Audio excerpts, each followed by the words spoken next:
Hello students.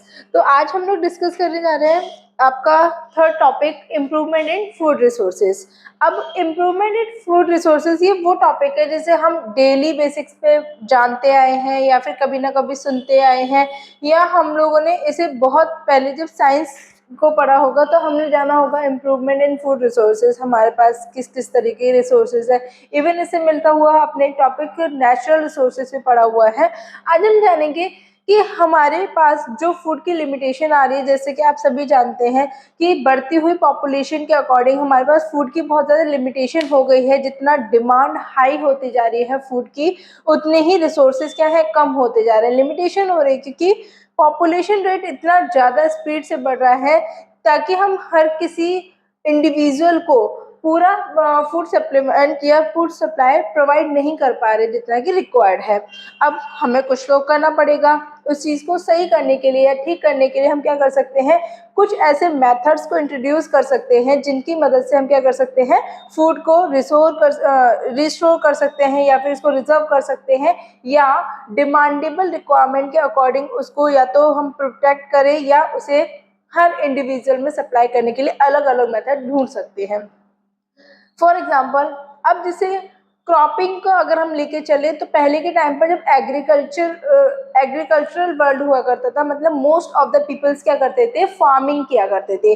तो उस time पर जो अवेलेबल लैंड्स होते थे, ग्राउंड्स होते थे फॉर द क्रॉपिंग, वो भी बहुत ज़्यादा होते थे। कई लोगों के घर में बहुत सारे बाग हैं, जमीन होती थी। वो लोग क्या करते थे कि उसी जमीन को यूज करके क्रॉपिंग वगैरह करके अपना मतलब लाइफ स्पेंड करते थे। धीरे धीरे क्या होता गया कि टाइम बदला, जैसे यू ऑल नो कि टाइम बदलते साथ साथ क्या हो गया, डेवलपमेंट होता चला गया। डेवलपमेंट हुआ तो जो लैंड्स वगैरह जहाँ पे क्रॉपिंग हुआ करती थी, वहाँ बिल्डिंग्स बन गई। बिल्डिंग्स बनने के बाद में अब क्योंकि हमारे पास लैंड की भी लिमिटेशन है, प्लस फूड की डिमांड बढ़ती जा रही है, तो मतलब ये तो क्या हो रहा है, इन्वर्सली प्रोपोर्शन हो रहा है। तो अब उस चीज़ को मैनेज कैसे किया जाए, कैसे हम ऐसे मेथड्स को इंट्रोड्यूस करें जिससे कि हम कम से कम लैंड पे ज़्यादा से ज़्यादा डिमांडेबल क्रॉपिंग को क्या कर सके, एग्रीकल्चर हॉर्टिकल्चर के द्वारा हम उसको फुलफिल कर सकें। तो चलिए, इम्प्रूवमेंट इन फूड रिसोर्स में हमें यही बताते हैं कि हमें क्या क्या करना चाहिए। फार्मिंग करते टाइम में हमें स्पेशली किन किन चीज़ों का ध्यान रखना चाहिए, किन चीज़ों से बेटर क्रॉपिंग की जा सकती है, और इन सभी चीज़ों को हम जानेंगे। लेकिन उससे पहले हमें जानने के लिए हमें ये जानना पड़ेगा कि किस तरीके की फूड की बात यहाँ पर की जा रही है। अब फूड क्या है?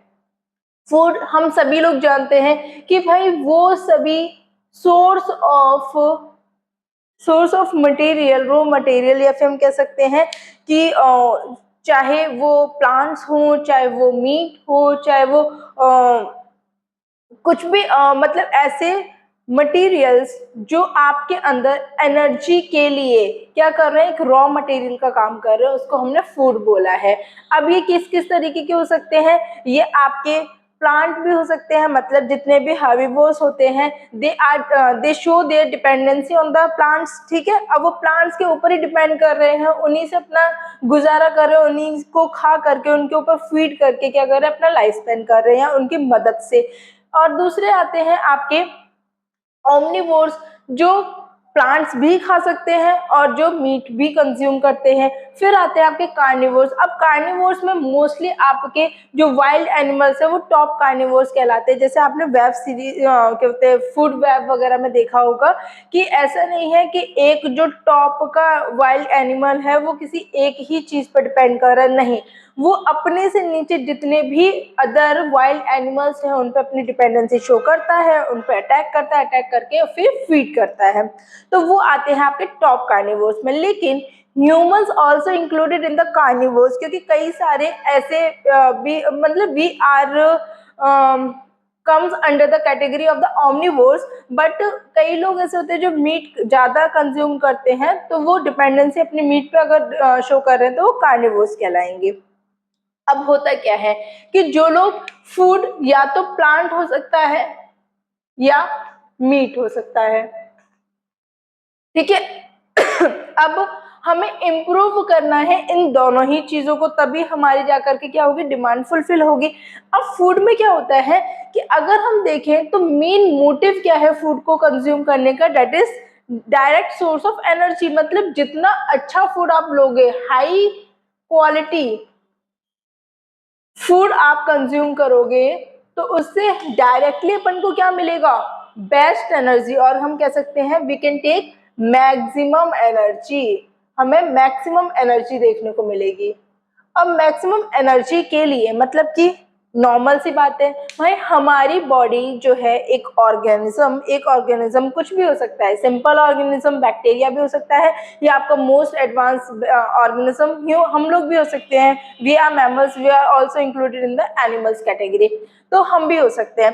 अब मान लो कि हर एक ऑर्गेनिज्म, क्योंकि मोड ऑफ न्यूट्रिशन शो करता है, मेटाबॉलिक रिएक्शंस को परफॉर्म करने के लिए उसको कुछ ना कुछ न्यूट्रिशन चाहिए होता है, तो सबके लिए डिमांडेबल है।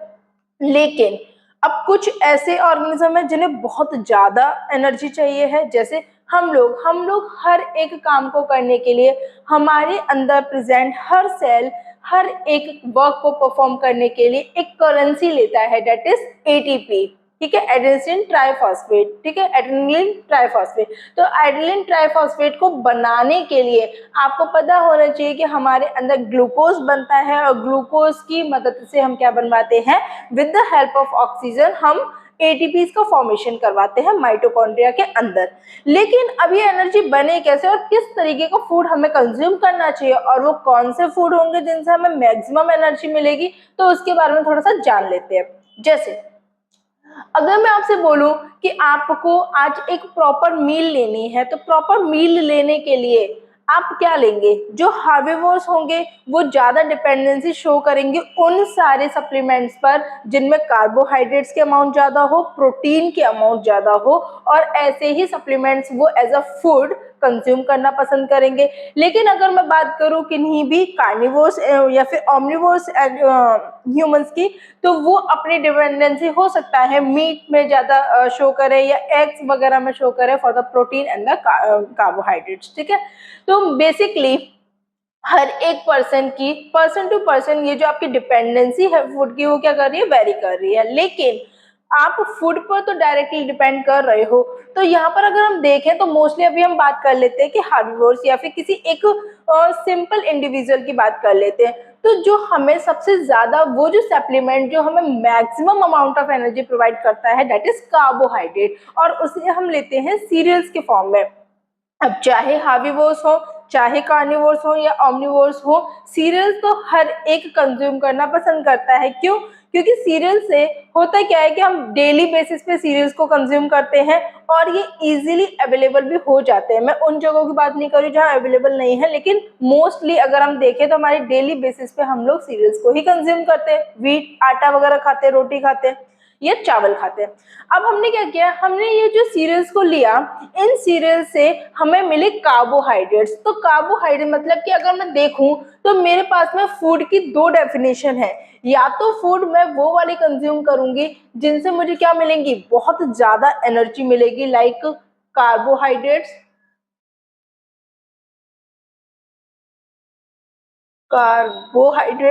या फिर मैं लूंगी प्रोटीन्स, या फिर मैं लूंगी फैट और ऑयल के सप्लीमेंट्स। तो इन तीनों चीजों की ब्रेकडाउन से, या फिर मैं बोल सकती हूँ कि कैटालिटिक रिएक्शन से मुझे क्या मिलेगी, मैक्सिमम अमाउंट ऑफ एनर्जी मिलेगी।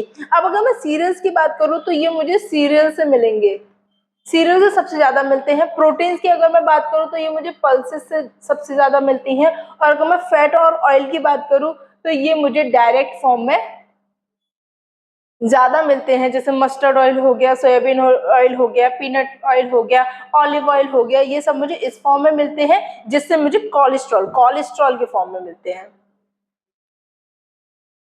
इतनी बात क्लियर है। लेकिन ये तीनों के तीनों जो आपके मॉलिक्यूल्स दिखाई दे रहे हैं या फिर सप्लीमेंट्स दिखाई दे रहे हैं, ये आपके पॉलीमर्स होते हैं। क्या होते हैं? पॉलीमर्स। जैसे कि हम लोगों ने प्रीवियस क्लास में भी डिस्कस किया हुआ है कि व्हाट आर पॉलीमर्स, तो मैं अगेन आपको रिपीट करवा देती हूँ।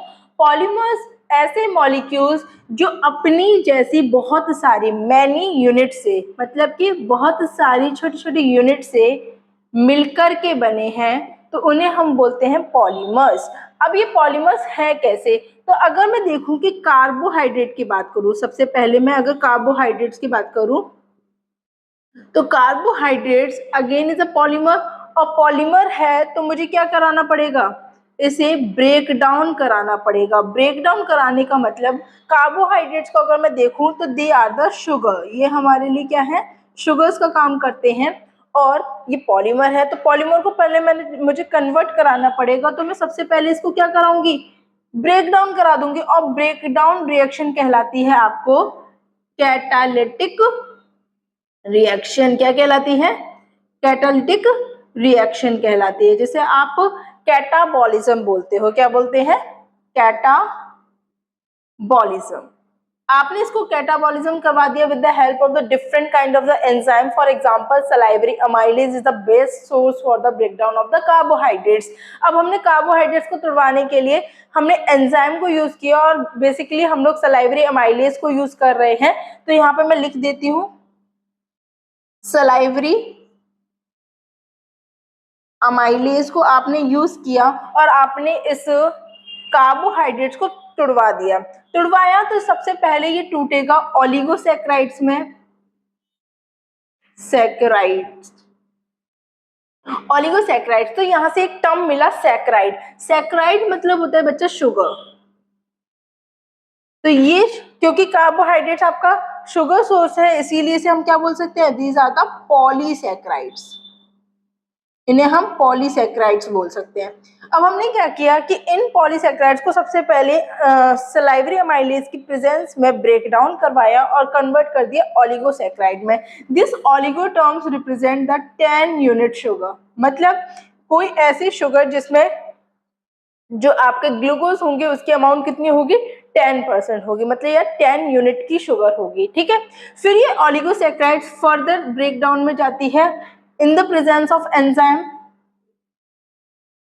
आपकी कार्बोहाइड्रेट्स डाइजेस्टिंग एंजाइम के प्रेजेंस में अब अगेन ये कन्वर्ट हो जाएगा किसमें? डाइसैकेराइड में। डाइसैकेराइड्स मतलब कि ऐसी sugar they are having only 2 units, मतलब कि 2 यूनिट की कोई भी शुगर होगी तो उसे हम डाइसैकेराइड बोलेंगे। इसके एग्जांपल आपको मैं 3 बता देती हूँ। सबसे पहला एग्जांपल होता है डाइसैकेराइड का सुक्रोज, जिसे आप जान सकते हैं sucrose. Number 2 maltose and galactose. ठीक है, तो एक्चुअल में ये तीनों ही आपके क्या होते हैं? 2 यूनिट्स की शुगर होती हैं। जैसे सुक्रोज की बात करूं तो ये कन्वर्ट हो जाता है आपका फ्रक्टोज एंड ग्लूकोज में। गैलेक्टोज की बात करूं तो ये ग्लूकोज गैलेक्टोज में, और अगर गैलेक्टोज नहीं, सॉरी, यहाँ पे लैक्टोज आएगा, lactose.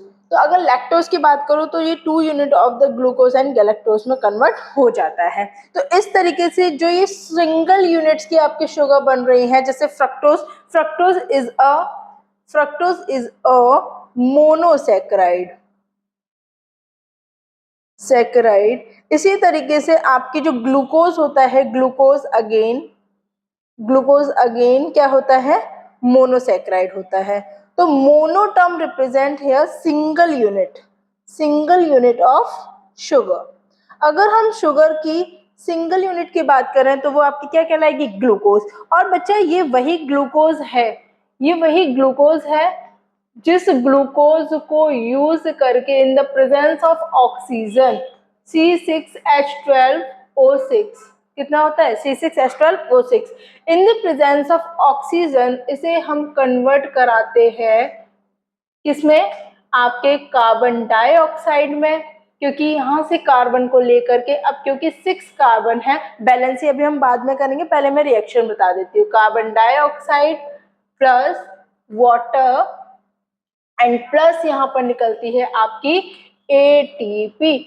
ATP is the source of energy which is make or the secreted by with the help of mitochondria. Mitochondria हमारी एनर्जी सीक्रेट करती हैं या इसका प्रोडक्शन करवाती, फॉर्मेशन करवाती हैं, और ये रिएक्शन आपकी कहाँ की है, माइटोकॉन्ड्रिया के अंदर ही हो रही है, मेटाबॉलिक रिएक्शन है। और ये मेटाबॉलिक रिएक्शन किस तरीके की, तो देखिए यहाँ ग्लूकोज टूट रहा है, ग्लूकोज टूटा तो कार्बन से बना कार्बन डाइऑक्साइड, लेकिन कितने कार्बन डाइऑक्साइड, यहाँ कार्बन के 6 मॉलिक्यूल्स है, तो हमें यहाँ पर भी 6 मॉलिक्यूल्स ऑफ कार्बन लेना पड़ेगा। लेकिन अब देखिए ऑक्सीजन की बैलेंसी देखिए क्या है, ऑक्सीजन यहाँ पर 2 है और यहाँ पर 6 है, 6 2 12 हो गया, मतलब कि 12 ऑक्सीजन हो गए, प्लस यहाँ पर एक ऑक्सीजन यहाँ पर है। अब यहाँ पर देखिए कितने ऑक्सीजन है, तो 2 ऑक्सीजन ये रहे, 6 ऑक्सीजन ये रहे, 6 7 8 ऑक्सीजन है, और यहाँ पर कितने हो गए 12, और यहाँ पर 1 13। फिलहाल हम क्या करेंगे, हम हाइड्रोजन को बैलेंस करते हैं। यहाँ पर 2 हाइड्रोजन है और यहाँ पर 12 हाइड्रोजन है। 12 और 2 बहुत ज्यादा डिफरेंस है, तो मुझे क्या करना चाहिए, मैं यहाँ पे 6 से मल्टीप्लाई कर दूं, तो 6 2 12 कितना हो गया, 12 हाइड्रोजन हो गया, और यहाँ पर भी कितना हाइड्रोजन है, 12 हाइड्रोजन है। तो हाइड्रोजन बैलेंस हो गया, लेकिन अब ऑक्सीजन बैलेंस नहीं है। तो ऑक्सीजन को बैलेंस करने के लिए देखिए अगेन यहाँ पर 12 ऑक्सीजन और यहाँ पर 6 ऑक्सीजन, 12 और 6 कितना हो गया, 18 ऑक्सीजन हो गए। तो 18 ऑक्सीजन को मेंटेन करने के लिए मेरे पास यहाँ पे 6 ऑक्सीजन पहले से है, तो मैं ऐसा क्या करूं कि यहाँ पर 18 हो जाए, तो 6 पहले से होने के लिए मैं यहाँ पर 6 लगा दूं, तो क्या हो जाएगा 6 2 12, 12 और 6 18, मतलब ऑक्सीजन बैलेंस हो गया। कार्बन डाइऑक्साइड आपका बैलेंस करने के लिए यहाँ पर 6 कार्बन था और यहाँ पे कितने कार्बन है, 6 कार्बन है, तो आपका कार्बन डाइऑक्साइड भी बैलेंस है, ऑक्सीजन भी बैलेंस है, और आपका यहाँ पर हाइड्रोजन भी बैलेंस हो गया। तो ये हो गई आपकी balance reaction. This is 6 CO2, 6 O2, 6 12 और 6 18, 6 12 और 6 18। ओके, तो ये आपकी हो गई करेक्ट एटीपी की रिएक्शन। अब यहाँ पे देखिए किस तरीके की रिएक्शन है, तो ग्लूकोज का ब्रेकडाउन हुआ, मतलब मैंने इसे क्या किया, कैटाबॉलिक रिएक्शन कहा। फिर यहाँ पर फॉर्मेशन ऑफ एटीपी हुआ, तो मैंने इसे एनाबॉलिक रिएक्शन कहा। तो मैंने आपको पहले ही प्रीवियस क्लास में बताया हुआ बच्चा कि ऐसी रिएक्शन जिसमें कैटाबॉलिक और एनाबॉलिक रिएक्शन साइमल्टेनियसली होती हैं उन्हें हम बोल देते हैं मेटाबॉलिक रिएक्शन। क्या बोल देते हैं, मेटाबॉलिक रिएक्शन बोल देते हैं, और इसी को अपन क्या बोलते हैं, मेटाबॉलिज्म बोलते हैं। तो देखिए मैंने अभी भी आपको बताया कि यही मेटाबॉलिज्म को परफॉर्म करने के लिए तो हमारी बॉडी क्या मांग रही है, एनर्जी मांग रही है, और एनर्जी को खुद को बनाने के लिए वो एक मेटाबॉलिक रिएक्शन को परफॉर्म कर रही है। अब ये मेटाबॉलिक रिएक्शन को परफॉर्म करने के लिए उसे क्या चाहिए होगी, अगेन एनर्जी चाहिए।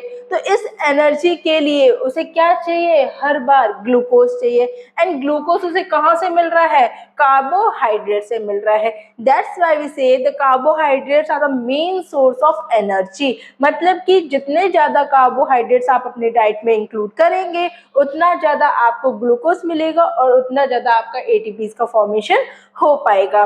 Next one is protein.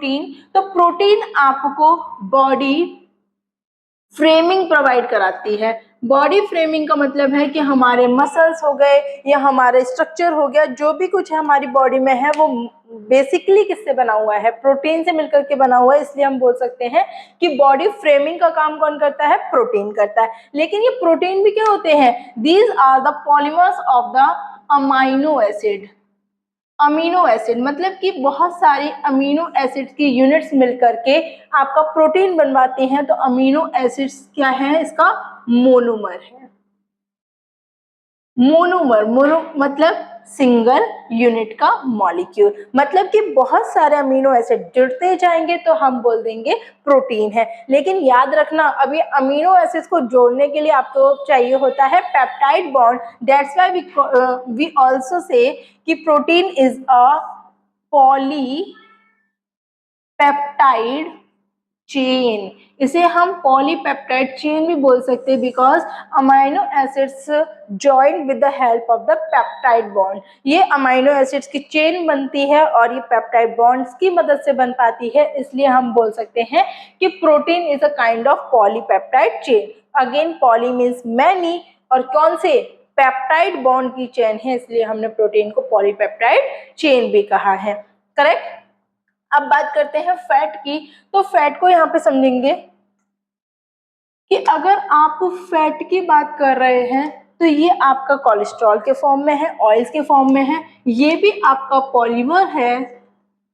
जब आप फैट को ब्रेक डाउन करेंगे with the help of the enzymes, मतलब कि यहाँ पे एंजाइम यूज होते हैं और स्पेशली आप फैट के लिए यूज रखिएगा, याद रखिएगा कि आप बाइल जूस यूज करते हैं। कौन सा जूस यूज करेंगे? बाइल जूस को। अब बाइल जूस जो होता है, क्योंकि हमारा लिवर सीक्रेट करवाता है, तो लिवर को कहा जाता है कि there emulsification of the fat takes place in the liver, मतलब कि लिवर में फैट का इमल्सिफिकेशन होता है, मतलब कि ब्रेक डाउन किया जाता है with the help of the bile juice. Bile का सीक्रेशन हमारा लिवर करवाता है, तो हम कह सकते हैं कि फैट का डाइजेशन भी कहाँ से होता है? With the help of liver होता है। और ये फैट को कन्वर्ट करा देता है in two types of molecule, fatty acid plus glycerol. ये फैटी एसिड और ग्लिसरॉल कहलाते हैं मोनोमर ऑफ द फैट। क्या इतनी बात क्लियर है? तो हमने देखा कि हमारे पास में अभी सुपीरियर 3 एलिमेंट्स ऐसे होते हैं जिनको हम कंज्यूम करेंगे तो हमारी बॉडी में मैक्सिमम अमाउंट ऑफ एनर्जी मिलेगी, जैसे कि कार्बोहाइड्रेट, प्रोटीन एंड फैट। तो यहाँ पे हम बात कर रहे थे इम्प्रूवमेंट फूड रिसोर्सेज में। तो सबसे पहले हमें फूड को जानने की जरूरत थी कि हमें कौन कौन से फूड को सबसे ज्यादा इम्प्रूव कर देना चाहिए। तो मोस्ट प्रोबेबली हमको हमारे सीरियल्स पे बहुत ज्यादा ध्यान देना चाहिए, क्योंकि सीरियल से, अन्न से, अनाज से हमें क्या मिलते हैं? मैक्सिमम एनर्जी मिलती है। तो सबसे ज्यादा हम काम किस पे करेंगे? सीरियल्स पे काम करेंगे। देन हम पल्सेस पे काम करेंगे, क्योंकि पल्स से हमें मिलेंगी प्रोटीन्स, जो कि हमारा again main source of energy है।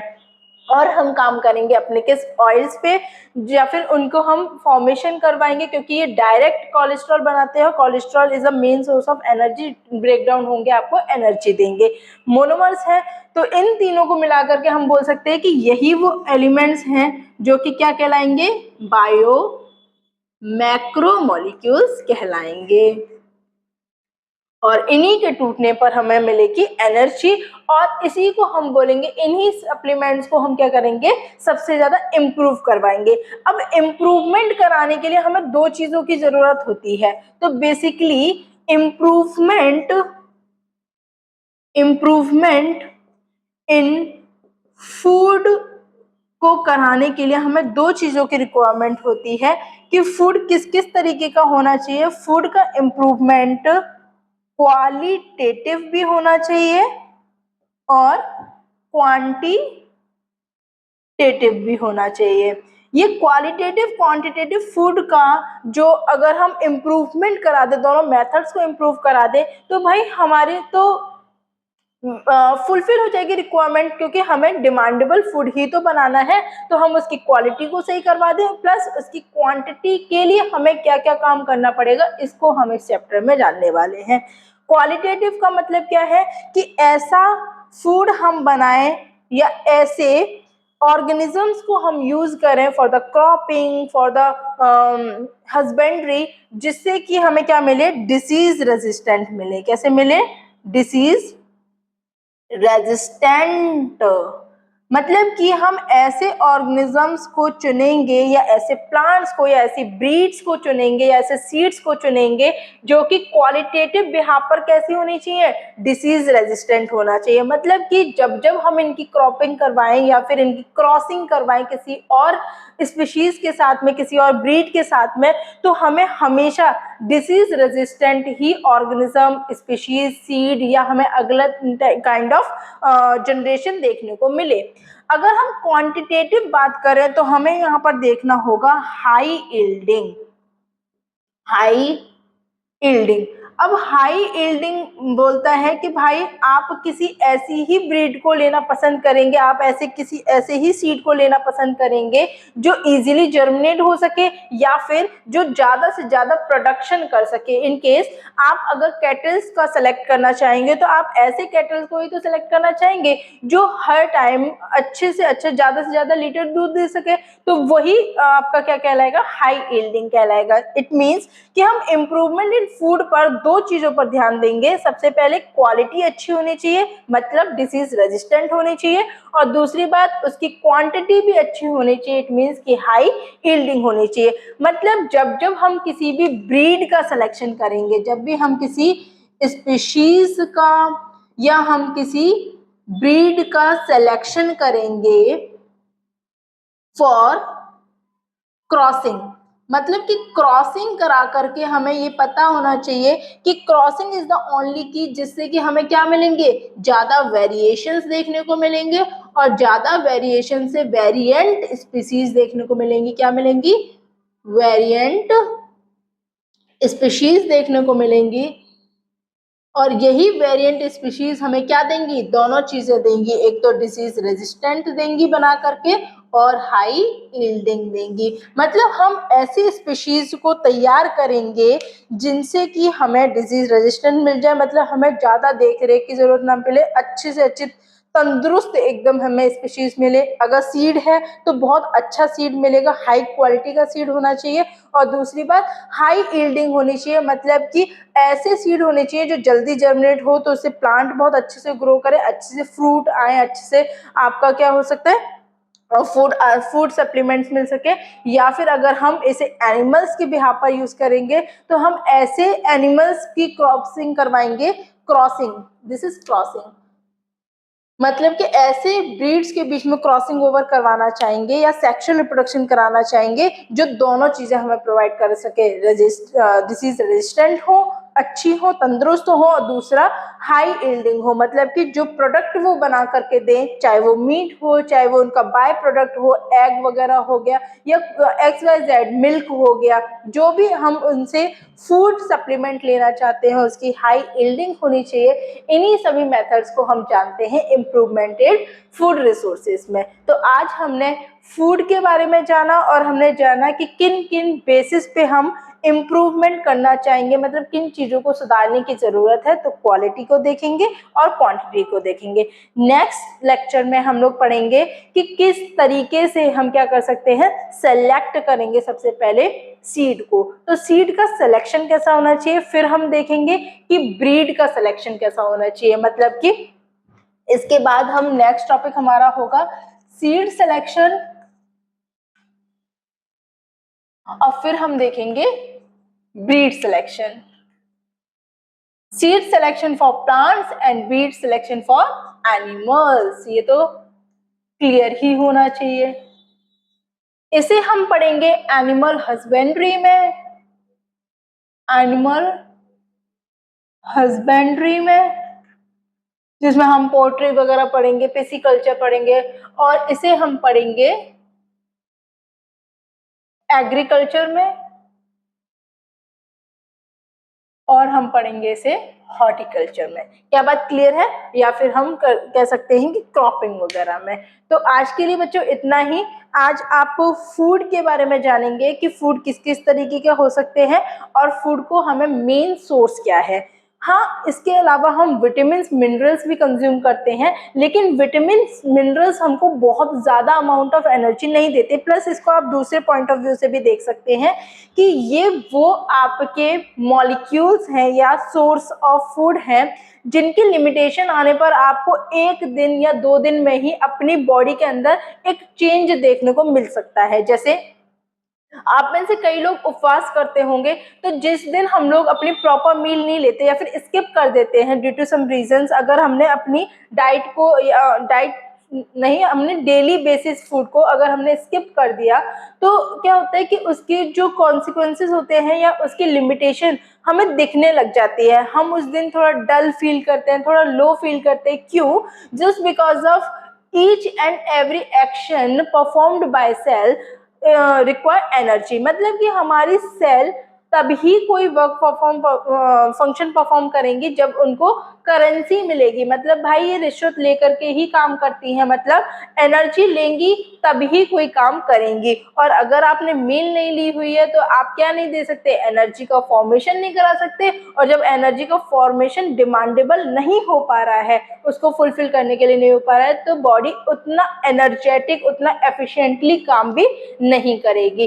तो ये वो सोर्सेस हो गए जिनकी लिमिटेशन हमें एक सडन चेंज देखने को मिल जाता है इनकी लिमिटेशन से। लेकिन जो हमारे बायो माइक्रोमॉलिक्यूल्स होते हैं, जैसे विटामिन मिनरल्स वगैरह हो गए, इनकी लिमिटेशन होने पर ऐसा नहीं है कि हमको चेंज देखने को नहीं मिलेंगे, लेकिन बहुत फ्रिक्वेंटली हमें कोई चेंज देखने को नहीं मिलेगा। उनकी लिमिटेशन जब बहुत ज्यादा स्केल पर हो जाएगी, लार्ज स्केल पर अगर लिमिटेशन हो जाती है, तो हमें कोई चेंज देखने को या फिर कोई बड़ा चेंज देखने को मिल सकता है।